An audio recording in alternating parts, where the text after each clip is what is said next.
In a remote village, there stood an old cabin at the very edge of a dense forest. No one dared go near it, not because it was abandoned, but because someone was said to live there, though no one had ever seen them. At night, lights would flicker from within, and the sound of footsteps echoed across its rotting wooden floors.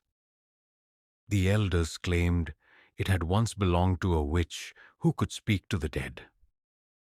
One night the cabin caught fire under mysterious circumstances. Yet when the flames died down, no body was ever found. Since then the cabin stood untouched, avoided by all, cursed by many. As years passed, rumors grew darker. Some swore they heard voices calling their names if they ventured too close after midnight. Others said they saw figures in the windows, even when no one lived there. The villagers called it the last cabin, not just because it was farthest from town, but because anyone who went in never returned. Still, curiosity has a voice louder than fear.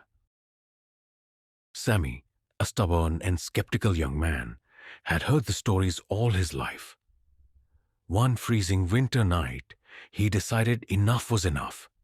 He grabbed a lantern, a jacket, and headed toward the forest, toward the cabin.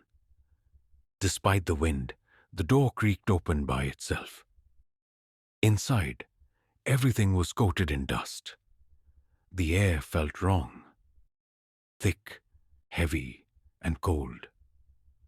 But on the table in the center of the room sat a single lit candle and a mirror.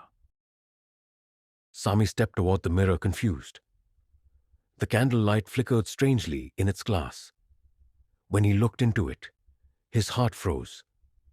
There was a figure standing behind him. He turned around instantly. No one was there.